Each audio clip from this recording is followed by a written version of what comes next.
ఏంటంటే అక్బరుద్దీన్ ఓవైసీ కళాశాలను దాని జోలి కోరట. జోలి పోతే అన్యాయం జరుగుతుందట. పాపం ఈయనకి ఏం అన్యాయం గుర్తొచ్చిందో ఈయనకి ఏం తెలిసిందో మనకు అర్థం కాలేదు. ఒక అధికారి ఒక పార్టీకి వత్తాసు పలకడం ఇంతకంటే మూర్ఖత్వం ఇంకోటి కాదు. మరి ఈ అధికారి ఆలోచన రాష్ట్ర ముఖ్యమంత్రి గారు స్పష్టం చేయాలి. ఆయన అది ఆలోచన రాష్ట్ర ప్రభుత్వం యొక్క నిర్ణయమా లేకుంటే ఆ అధికారి యొక్క సొంత నిర్ణయమా స్పష్టం చేయాల్సిన బాధ్యత రాష్ట్ర ప్రభుత్వం మీద ఉంది. ఎందుకు అక్బరుద్దీన్ కు కొమ్ములు ఏమన్నా ఎందుకు ఇవ్వాలి ఎగ్జామ్షన్ వాళ్లకు? వాళ్ళ మూసీ పరివారక ప్రాంతంలో చెరువులు శిఖంలు ఆ ప్రాంతంలో తెలియక కష్టపడి పోగు చేసుకున్న డబ్బులతోని చిన్న చిన్న గుడిసెలు వేసుకుని చిన్న చిన్న ఇళ్లు కట్టుకున్నటువంటి వేలాది గుడిసెలను ఇళ్లను కూల్చేసినటువంటి హైడ్రా అధికారులు ఈ తెలంగాణలోని కాంగ్రెస్ పార్టీ ప్రభుత్వం వాళ్ళ ప్రాణాలు కావు, వాళ్ళ ఆస్తులు కావు, వాళ్ళ విలువ లేదుగా. వాళ్ళేమో కూల్స్తారట, వాళ్ళకు నష్టం జరగదట, వాళ్ళ పట్ల మానవత్వం లేదట. వీళ్ళకు ఈ కాంగ్రెస్ పార్టీ ప్రభుత్వానికి అధికారులకు మానవత్వం లేదట. అక్బరుద్దీన్ ఓవైసీ కాలేజీలో మాత్రం 10,000 మంది స్టూడెంట్స్ ఉన్నారట. దాన్ని కూల్స్తే సల్కం చెరువులో ఉంది. అది ఇది నేను చెప్పింది కాదు.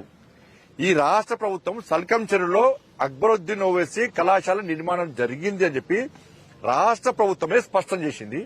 చేసినప్పుడు కూల్చాలనా లేదా మీరు చెప్పండి అన్న.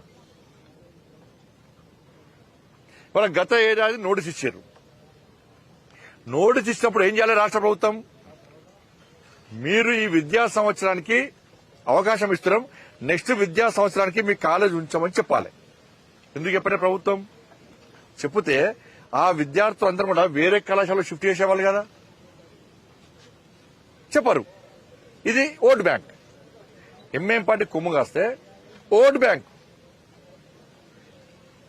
ఎందుకు కూల్స్తారు? పేదల ఇళ్లకు ప్రాణాలకు విలువ లేదా? పేదల ఆస్తులకు విలువ లేదా? వాళ్ళ పట్ల మీకు మానవత్వం లేదా? ఒక్క ఓవైసీ కుటుంబం పట్లనే మానవత్వం ఉందా? వాళ్ళ ఆస్తులు వాళ్ళలో చదువుకునే విద్యార్థులు మాత్రమే. ఇలా విద్యార్థులకు అన్యాయం చేయాలని కోరుతలే మేము. విద్యార్థులకు న్యాయం చేయాల్సిందే.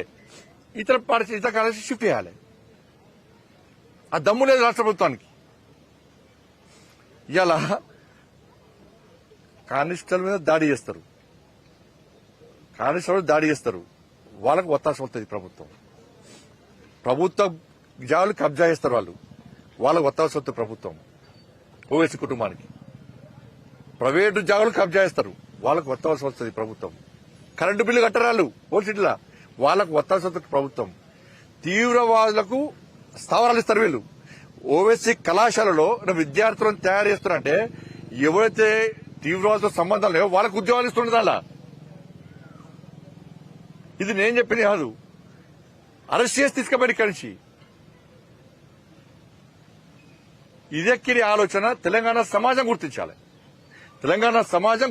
దీన్ని రాష్ట్ర ప్రభుత్వం యొక్క ఓట్ బ్యాంక్ రాజకీయాలను ఇలా తెలంగాణ సమాజం, హిందూ సమాజం గుర్తించాల్సిన అవసరం ఉంది.